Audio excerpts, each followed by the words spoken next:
Camerounaises, Camerounais, mes chers compatriotes, le drame national qui se déroule sous nos yeux m'amène à m'adresser à vous ce jour sur deux sujets qui interpellent la plupart des Camerounais.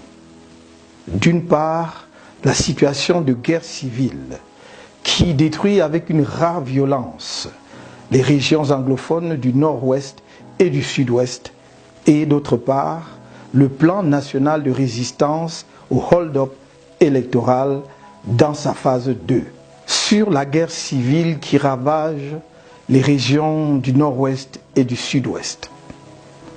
Les populations de ces deux régions sont confrontées depuis quelque temps à une escalade des atrocités de toutes sortes. Arrestations arbitraires, exécutions sommaires, jugements extrajudiciaires, destruction des biens, etc. Cela dans l'indifférence totale du pouvoir en place. Certaines statistiques font état de plusieurs centaines de morts dans les deux régions, comprenant des militaires, des séparatistes et des civils, et de plusieurs centaines de milliers de populations déplacées. Le pouvoir de Yaoundé a privilégié, depuis le début de ce conflit, le recours aux armes, qui ne contribuent qu'à exacerber la situation. En raison des défaillances de son leadership et de sa gouvernance, il devient chaque jour plus clair que ce pouvoir a perdu toute crédibilité, pouvant lui permettre d'apporter l'apaisement nécessaire et de résoudre ce problème de manière satisfaisante pour tous les protagonistes du conflit. Or, si rien n'est fait rapidement, il est à craindre que l'escalade observée ne débouche sur une guerre totale. Lors de la campagne électorale, j'avais pris l'engagement qu'une fois élu, le problème de nos compatriotes du nord-ouest et du sud-ouest sera l'une de mes priorités. Aussi, fort de la confiance que vous m'avez accordée, et face à l'escalade des souffrances dans les deux régions anglophones du nord-ouest et du sud-ouest, qui fait de la résolution de ce problème une urgence absolue, j'interpelle les différentes parties prenantes à travers les propositions ci-après, qui visent à apporter des solutions concrètes aux griefs de nos compatriotes des deux régions directement concernées, dans le respect de l'unité de notre nation. Ainsi que je l'ai indiqué dans mes différentes déclarations antérieures, ma démarche pour la résolution de cette crise est sous-tendue par la condition préalable que les sécessionnistes s'engagent à renoncer à la partition du pays et à la recherche d'une telle partition. Considérant que cette condition préalable sera acceptée de tous, je propose les actions suivantes à toutes les parties prenantes. Au plan militaire, j'appelle à un cessez-le-feu immédiat et à la mise en place d'un processus de désarmement, démobilisation et réinsertion des combattants insurgés. Je demande une amnistie générale au bénéfice de toutes les personnes impliquées dans ce conflit, assortie d'une libération des personnes détenues dans ce cadre. Au plan humanitaire, j'adresse un message de profonde compassion aux familles des personnes décédées dans le cadre de ce conflit fratricide, notamment parmi les forces de défense nationale et les populations civiles. Mes prières accompagnent également les victimes blessées et leurs familles. Face aux atrocités subies par les populations des régions concernées, des mesures urgentes s'imposent. Dans cette optique, j'adresse aux populations du nord-ouest et du sud-ouest un message d'encouragement et de solidarité dans leurs souffrances et les exhorte à se préparer à regagner leurs villes et villages dès que les conditions seront réunies à cet effet. Je voudrais vous assurer que des initiatives sont prises dès à présent en direction de la communauté internationale pour arrêter le conflit et les atrocités qu'il entraîne. Des mesures seront prises pour la compensation des pertes des biens liés à ce conflit, y compris la reconstruction des maisons détruites et l'allocation aux victimes des pertes de dotations financières pour leur permettre de démarrer leurs activités. Je demande que des dispositions soient prises dès à présent pour aller chercher nos compatriotes réfugiés au Nigeria du fait de ce conflit, d'une part, et pour ramener les populations qui ont trouvé refuge dans les forêts, d'autre part. J'en appelle à la solidarité et à l'indignation de mes compatriotes francophones par rapport au sort de leurs frères et sœurs des régions du Nord-Ouest et du Sud-Ouest. Je voudrais souligner à leur intention que ce qui se passe dans cette partie de notre pays nous concerne tous directement. Ne cédez point aux sirènes de la division. Le socle de notre combat politique est l'édification d'une république fraternelle et solidaire dans le cadre d'un Cameroun uni. C'est pourquoi la mort ou la souffrance d'un compatriote, quel que soit son lieu de résidence ou d'origine, doit nous concerner comme s'il s'agissait de nous-mêmes. Ne nous laissons pas aller à l'indifférence ambiante, dont on ne se réveille souvent que lorsqu'on est devenu soi-même victime de l'inacceptable.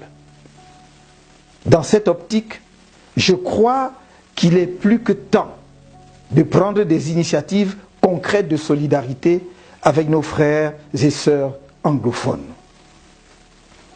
Aussi, je demande aux populations des régions francophones du pays de mettre en œuvre avec engagement et détermination les mesures suivantes. A. Pour le reste du mois de novembre et jusqu'à la fin du mois de décembre 2018, d'observer une demi-journée sans activité.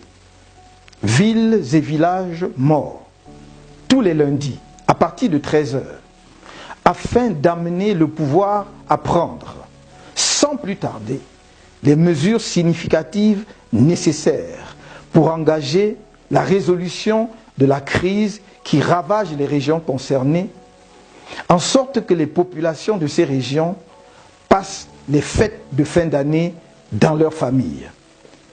Les Camerounais de l'intérieur et de la diaspora sont amenés à manifester leur solidarité la plus généreuse envers les familles des régions du Nord-Ouest et du Sud-Ouest, particulièrement touchées par le conflit en cours, par des dons, notamment en denrées alimentaires, vêtements, argent, etc., afin que ces familles passent des fêtes de Noël et de fin d'année moins difficiles. Les dons doivent être envoyés à la fondation Aya, Aya Foundation, dont le responsable est M. Abiné Aya Aya. L'adresse de la fondation est mentionnée en bas de votre écran. B. Du 1er au 15 janvier 2019, si aucune mesure significative pour résoudre la crise anglophone n'est prise par le pouvoir, la durée des villes et villages morts sera étendue à une journée entière, tous les lundis, comme dans les régions anglophones. C. À partir du 16 janvier 2019, si le pouvoir persiste dans l'option militaire et le refus de toute initiative politique pour régler la crise dans les régions anglophones du pays, j'appellerai les Camerounais de toutes les régions et jusque dans les moindres villages à de gigantesques marches pacifiques tous les samedis. Car, bien que mon souci constant soit d'épargner les vies des Camerounais, nous ne pouvons laisser sans rien faire que continue de couler comme un torrent le sang de nos compatriotes, pour la plupart d'innocentes et paisibles populations, ou de nos soldats de toutes origines régionales, embarqués dans une sale guerre. Que le régime nous tue tous, s'il le veut. Mais nous ne nous bornerons plus à des propositions dont il se moque complètement. Nous allons agir jusqu'à ce qu'une solution politique adéquate soit apportée à cette crise. C. Au pouvoir, je demande d'arrêter le recours aux armes, car il ne peut constituer une solution à un problème politique. Je l'exhorte à recourir au dialogue inclusif, comme de nombreuses instances nationales et internationales l'ont recommandé. Je formule des prières pour les victimes militaires tombées sur le champ d'une guerre injuste contre leurs propres frères et sœurs. Une guerre absurde que les dirigeants civils de l'État leur font faire au lieu de prendre leurs responsabilités politiques pour y mettre fin, à défaut de l'avoir évité. Nos soldats exténués et mutilés pour certains ne savent plus pourquoi ils se battent. Amener des soldats camerounais à tirer sur des insurgés camerounais avec un armement sommaire, voire dérisoire, ne peut être un but de guerre suffisamment motivant pour ceux qui sont amenés à sacrifier leur vie. J'exhorte les éléments des forces de défense nationale à s'abstenir de recourir à une violence disproportionnée contre leurs propres compatriotes. À nos compatriotes qui ont pris les armes dans un dessein sécessionniste, je voudrais dire que j'entends fort bien leurs griefs contre le régime au pouvoir, lesquels ont pu les amener à une telle radicalité. Il s'agit notamment de l'absence d'une autonomie effective, permettant en l'occurrence aux régions anglophones du pays de s'occuper de leurs propres affaires, la non prise en compte de la spécificité culturelle née du particularisme historique des populations anglophones et de manière plus générale les injustices, la discrimination et les inégalités entre citoyens, le défaut d'un développement équilibré de toutes les régions et la promotion d'un État hyper centralisé où une poignée de personnes s'enrichit au détriment du plus grand nombre. En revanche, je ne saurais approuver leur démarche, consistant à causer la désolation et le deuil parmi nos frères et sœurs des régions du nord-ouest et du sud-ouest et à rechercher la partition de notre cher et beau pays, le Cameroun, magnifique œuvre commune des anglophones et des francophones.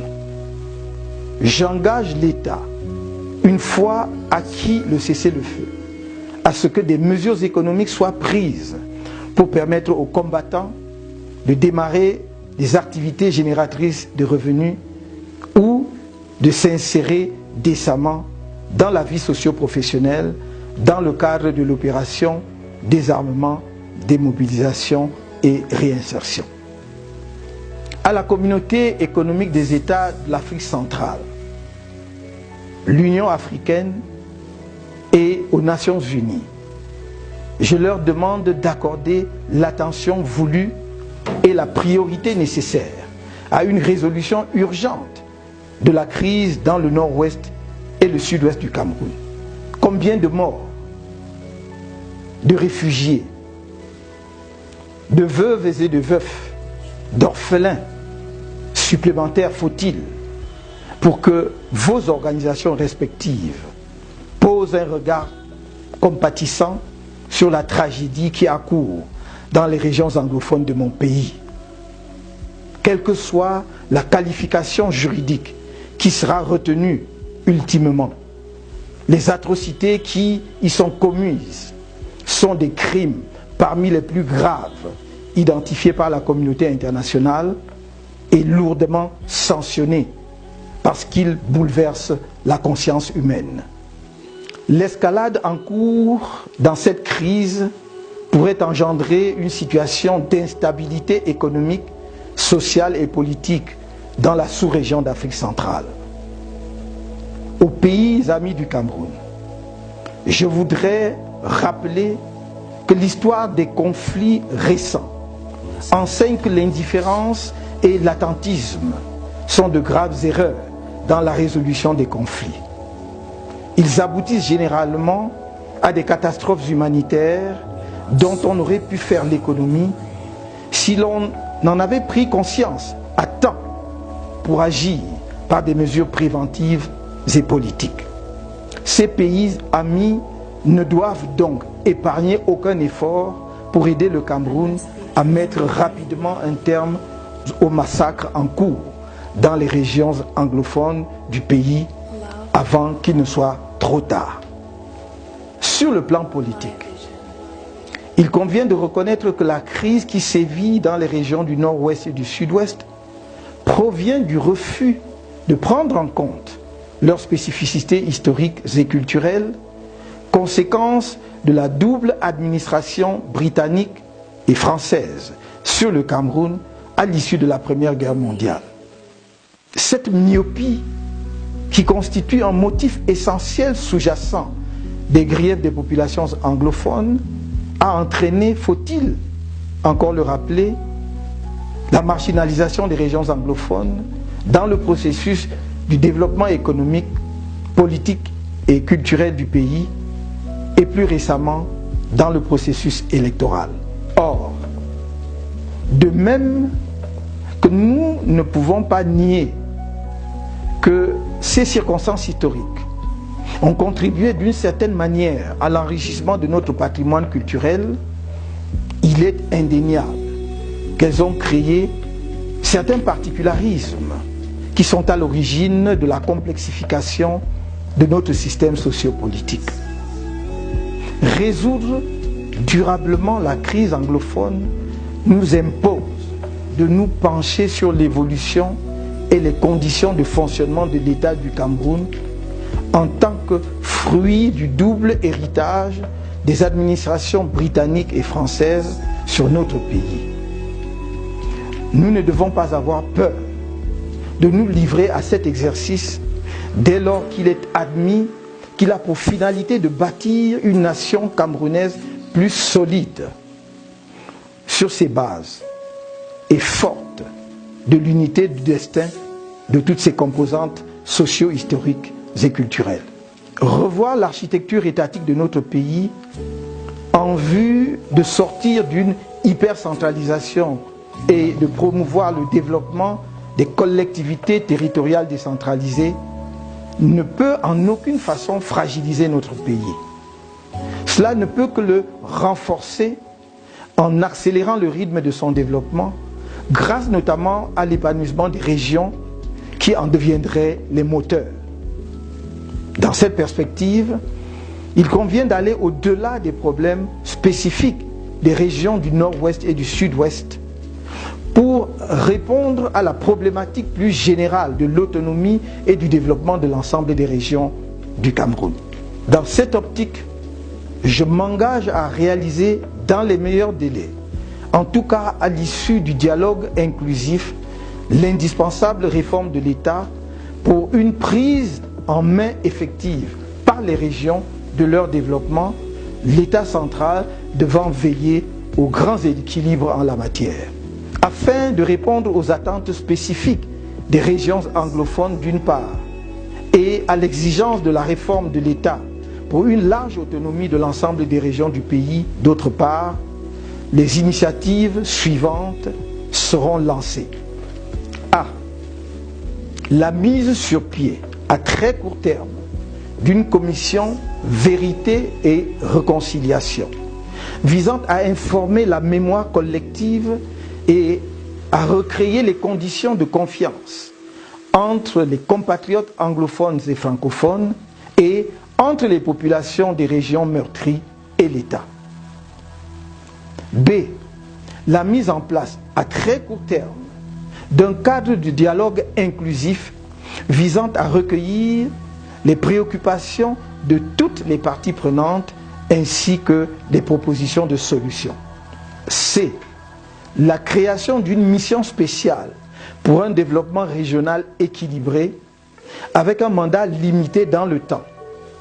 Cette mission spéciale, multidisciplinaire, devra procéder à l'inventaire et à l'analyse des expériences des différents pays qui ont été confrontés à une situation similaire à celle du Cameroun, proposer une évaluation comparative des solutions en termes d'avantages et d'inconvénients, ce processus devant permettre à notre pays d'adopter les meilleures pratiques en la matière de manière à éviter les écueils que d'autres pays ont pu expérimenter avant le nôtre. D. L'octroi de compétences spéciales aux régions du Nord-Ouest et du Sud-Ouest pour une prise en compte effective et efficiente de leurs particularités dans des domaines convenus. Sur la phase 2 du programme de résistance nationale au hold-up électoral, il y a quelques jours, de retour du siège de l'Union africaine à Addis Abeba, je me suis arrêté à Douala pour rendre visite aux résistants cassés par la machine sécuritaire du régime lors des marches pacifiques du 27 octobre, visiter le siège régional du MRC qui avait été endommagé par les forces de maintien de l'ordre le même jour et exhorter les populations de Douala à se mobiliser massivement le 4 décembre pour soutenir les résistants qui sont traduits en justice pour avoir dit pacifiquement non au hold-up. Après le bref message que j'ai délivré à cette occasion, certains ont annoncé bruyamment la fin de la résistance nationale et la reconnaissance par moi de la victoire du président sortant fabriquée par le Conseil constitutionnel. Laissez-les à leurs illusions. Leurs tentatives de déstabilisation de la résistance nationale sont peine perdue. Je vous ai dit à Yaoundé, le 6 novembre dernier, que la résistance nationale ne faisait que commencer. Je vous ai dit à Douala, le 19 novembre, de rester mobilisés, car la résistance continue. Je vous le redis aujourd'hui, la résistance au hold-up électoral se poursuit. Elle s'enrichit dans ses formes d'expression. La diaspora camerounaise en est aujourd'hui un des porte-flambeaux et l'action internationale s'approfondit. Je vous ai dit que je ne souhaite perdre aucun parmi vous. Je vous le réitère aujourd'hui. Car organiser une manifestation pacifique non au hold-up requiert méthode et préparation. Et parce que je ne veux perdre aucun d'entre vous, je vous exhorte de nouveau, au plan interne camerounais, à ne rien organiser qui ne soit autorisé par le plan national de résistance ou par la coalition, qui se fait un devoir de veiller à ce que les résistants au hold-up électoral n'y laissent pas leur vie. À chaque phase de la résistance, la coalition arrêtera les mesures à mettre en œuvre après évaluation de la situation. Gardez à l'esprit que le but ultime du plan national de résistance est la restauration de la vérité des urnes au soir du 7 octobre. Cette vérité qui fait de moi le président élu de la République du Cameroun. À ce titre, toutes nos actions ont jusqu'à présent concouru à ce but et continueront d'y concourir. La résistance ne s'arrête pas. Au contraire, elle se densifie et gagne en puissance, car ses rangs ne cessent de grossir et son organisation s'affine chaque jour davantage. La phase 1 était celle du démarrage, permettant aux Camerounais de réapprendre à faire preuve d'altruisme en s'intéressant les uns aux autres, à s'engager de nouveau bénévolement pour la patrie et à faire foule dans la sauvegarde de celle-ci. Le plan national de résistance est le foyer dans lequel le patriotisme camerounais peut trouver un nouvel élan. Il est le cadre de la lutte contre l'oppression et le tribalisme. Il se fonde sur une démarche pacifique et le respect de la Constitution nationale, car la résistance nationale n'est pas l'insurrection nationale. Les graves violations constitutionnelles déjà présentes pendant le processus de l'élection présidentielle d'octobre et réitérées durant le contentieux électoral ont franchi un nouveau palier avec les répressions sauvages des manifestations pacifiques non au hold-up. Le non-respect des libertés et droits constitutionnels des citoyens camerounais engagés dans la résistance en est une preuve, puisque les manifestations publiques, qui plus est, pacifiques comme les nôtres, sont garanties par la Constitution camerounaise. Une autre preuve est le recours systématique à la torture et l'usage d'autres formes de violence telles que les sévices corporels par les forces de maintien de l'ordre sur des manifestants pacifiques. Du reste, au regard de la Constitution camerounaise, comment comprendre autrement que comme une manifestation de l'arbitraire du pouvoir les poursuites pénales engagées contre certains résistants pacifiques en ce moment? Sachez que, sans surprise, la deuxième phase du plan national de résistance montrera que ces violations constitutionnelles se prolongent par des violations des lois ordinaires, par le régime sortant et, de fait, sorti par les urnes. Imprégnez-vous donc de la phase 2 de notre plan national de résistance. Suivez attentivement ce plan dans ces deux nouveaux points qui enrichissent ceux de la phase 1, en sachant que nos actions visent des objectifs stratégiques précis. Faites-nous confiance, à moi-même et à la coalition. Je vous le redis, je ne vous abandonnerai pas, je ne vous trahirai pas, car je sais, plus que quiconque, qu'ensemble c'est possible. Alors, c'est ensemble que nous continuerons de dire non au hold-up électoral. Vive le Cameroun!